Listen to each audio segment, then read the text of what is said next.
साथियों, 1,20,00,000 केंद्रीय कर्मचारियों और पेंशनरों के लिए 8वें वेतन आयोग पर बड़ी अपडेट। साथियों, जैसे ही मीडिया के अंदर 8वें वेतन आयोग को लेकर कोई भी खबर आती है तो आप भी उसको ध्यानपूर्वक बारीकी से देखते हो। हम भी बड़ी बारीकी से उस खबर को देखते हैं और समझने की कोशिश करते हैं। अब फिर से 8वें वेतन आयोग पर एक बड़ी अपडेट आ रही है। फिटमैन फैक्टर न्यूनतम वेतन, वेतमान भत्ते, अग्रिम पदोन्नति नीति, पेंशन लाभ से संबंधित इसके ऊपर एक लेटर जारी किया गया है और 23 अप्रैल को एक बड़ी मीटिंग भी हुई। मैं दोनों चीज आप लोगों के सामने रखना चाहता हूं।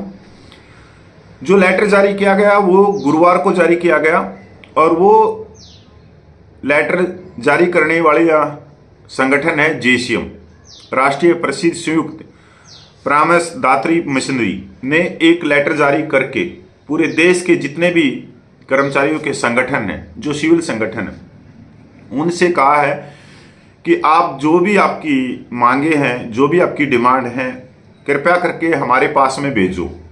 उन्होंने एक ईमेल एड्रेस भी दिया। फिर हम एक संयुक्त मांग पत्र बनाएंगे और सरकार को देंगे। हम अलग अलग मांग पत्र नहीं देंगे सरकार को कि जिससे सरकार भी एक तरह से भ्रमित हो कि इनकी मांगे अलग हैं, इनकी मांगे अलग हैं, या सरकार के पास में एक रास्ता देने का काम हो जाए कि सरकार कुछ मांगों के ऊपर अपनी कलम चला के उस पर काटा मार दे कि नहीं, अब ये दूसरे संगठन ये मांग कर रहे हैं, आप ये मांग कर रहे हो।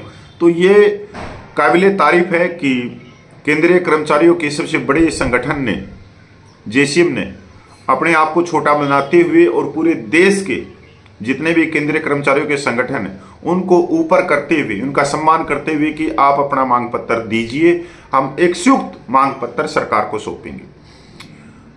अब दूसरी बात है, 23 अप्रैल को फिर से जेसीएम की 63 मीटिंग हुई है और उसके अंदर बहुत सारे मुद्दों के ऊपर उनकी गहन बातचीत हुई है।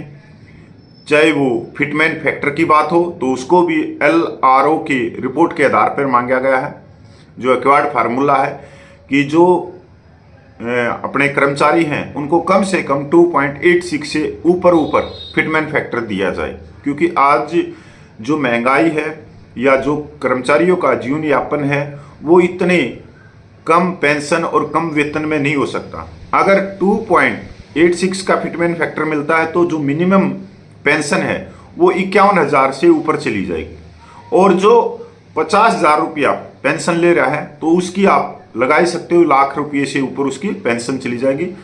इसके बाद में सिर्फ एक समान फिटमैन फैक्टर की मांग की गई। ऐसा नहीं है कि सेवन पे कमीशन की तरह आप अलग अलग फिटमैन फैक्टर दो, 2.57 से लेके 2.81।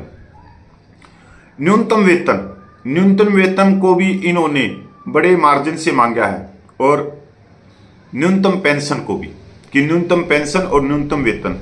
अब आप ये समझ रहे होगे कि जब फिटमैन फैक्टर मिल रहा है तो न्यूनतम वेतन और न्यूनतम पेंशन क्यों? साथियों, ऐसा नहीं है। आप देखो, जब 6 पे कमीशन में जो न्यूनतम जो पेंशन थी वो 3500 रुपये थी तो 9,000 रुपये होगी, और 9,000 रुपये पेंशन उन्हीं को मिलती है जो कर्मचारी की मृत्यु हो गई 2-4 साल की सर्विस के बाद में, या जैसे हमारी फौज में जो रिजर्विस्ट पेंशनर हैं उनको भी 9,000 मिलती हैं, और जो सैनिक विधवाएं हैं उनको भी 9,000 रुपये ही मिलती हैं।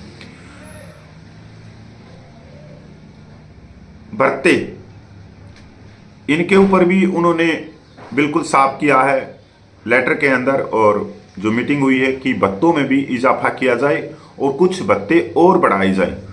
जैसे जो हमारे सिविलियन हैं जो डिफेंस में काम करते हैं, आयुध भंडार में काम करते हैं, तो उनको जोखिम भत्ता, रेलवे के अंदर कर्मचारी हैं उनके लिए भी भत्तों की मांग की गई।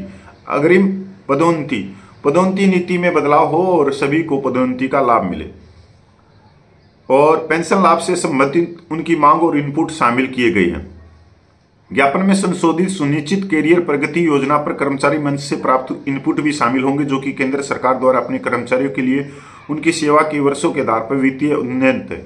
ज्ञापन एक मसौदा समिति द्वारा तैयार किया जाएगा जिसका नेतृत्व NC जेसीएम के कर्मचारी पक्ष के महासचिव की तरफ से किया जाएगा। युक्ति में कहा गया कि समिति में 13 सदस्य होंगे जो ज्ञापन तैयार करने के लिए जून में बैठक करेंगे। मतलब इन्होंने एक कमेटी भी बना दी है जेसीएम ने 13 व्यक्तियों की। समिति के सदस्यों को विभिन्न मान्यता प्राप्त कर्मचारी यूनियनों द्वारा नामित किया जाएगा, जिनमें अखिल भारतीय रेलवे कर्मचारी महासंघ, राष्ट्रीय भारतीय रेलवे कर्मचारी महासंघ, अखिल भारतीय रक्षा कर्मचारी महासंघ। समिति के गठन का निर्णय नई दिल्ली में एनसीजेसीएम के कर्मचारी पक्ष द्वारा बुलाई गई बैठक में लिया गया। यह घटनाक्रम 8वें वेतन आयोग की आधिकारिक स्थापना से पहले हुआ है। जनवरी में केंद्रीय मंत्रिमंडल ने घोषणा की थी। ये बड़ी खबर है। साथियों, आप तो सोच रहे होंगे कि यार रोज रोज ऐसी खबरें क्यों हैं, 8वें वेतन आयोग पर क्यों हैं। पर आपको तो घर बैठे हुए 8वें वेतन आयोग का जो भी लाभ मिलना है वो मिल जाएगा। पर आपको ये भी मालूम है, आप कभी ये भी सोचते हो कि जो कर्मचारियों के जो नेता है उनकी धड़ाधड़ मीटिंगें चल रही, उनकी बैठकें चल रही, वो संयुक्त ज्ञापन बना रहे, कमेटी बना रहे, और जो कर्मचारियों के संगठन है उसमें पूरे देश के नेता हैं। कोई तमिलनाडु से आ रहा है, कोई केरला से आ रहा है, कोई असम की तरफ से आ रहा होगा, कोई बिहार की तरफ से आ रहा होगा। हजारों रुपया खर्च करके तब वो मीटिंग कर रहे हैं, मीटिंग के बाद में फिर घर जा रहे हैं। तो कितना आप समझ सकते हो कि आप लोगों के हकों के लिए कितने परेशान हो गए। आपकी तो जरा सी लगती है कि जो मिलना है वो मिल जाएगा, जो मिलना है मिल जाएगा। अगर कोई बोलने वाला ही नहीं रहा आगे तो मिलेगा क्या? ये भी तो सोचो। कम से कम आप घर में बैठ के उनका हौसला तो बढ़ा सकते हो। जो कर्मचारियों के बड़े नेता हैं, जो दिन रात किए हुए हैं, तो उनका हौसला तो बढ़ा सकते हो कि जिससे वो आपकी मांगों को सरकार के सामने रख सकें और आपको कुछ ना कुछ फायदा मिले पे पेंशन में। तो साथियों, ताश खेलने से काम नहीं चलता और ना ही घर में सोने से काम चलता कि आप ये सोचते हो कि मेरे सोने से ही सरकार मेरे हाथ में रख देगी। नहीं, आप उनको भी देखो जो इतनी बड़ी मीटिंगें कर रहे हैं। और ये जो खबरें आ रही हैं ये नेशनल पेपरों में आ रही हैं। आप ये कपिल को मत सोचो कि कपिल भाई रोज 8वें वेतन आयोग के ऊपर खबर है। नहीं, देखना सब चाहते हैं, पे पेंशन बढ़वाना सब चाहते हैं, पर उसमें मिलता नहीं ना कि यार ये तो वही है 8वां वेतन आयोग गठन कर दिया, अब इसके TR निकल जाएंगे, जब बढ़ना होगा बढ़ जाएगा। भाई उससे पहले भी देखो कितनी मेहनत कर रहे हैं, कौन लोग हैं वे, आपके ही भाई हैं, आपके ही बुजुर्ग हैं। तो साथियों, 8वें वेतन आयोग के ऊपर ये सबसे बड़ी अपडेट है। ये कोई छोटी मोटी अपडेट नहीं है। अब मैं उनको तो कैसे समझा दूं जो ताश खेलने वाले हैं, जो राबड़ी पी के सोने वाले हैं। पर जो समझदार व्यक्ति हैं उन तक मेरा काम है उन तक 8वें वेतन आयोग के खबरें में पहुंचाता रहूं। साथियों, अगर आपको ऐसी जो सच्ची खबरें हैं उनको देखना पसंद करते हो तो भाई मेरे को देख लिया करो, कपिल फौजी भाई को।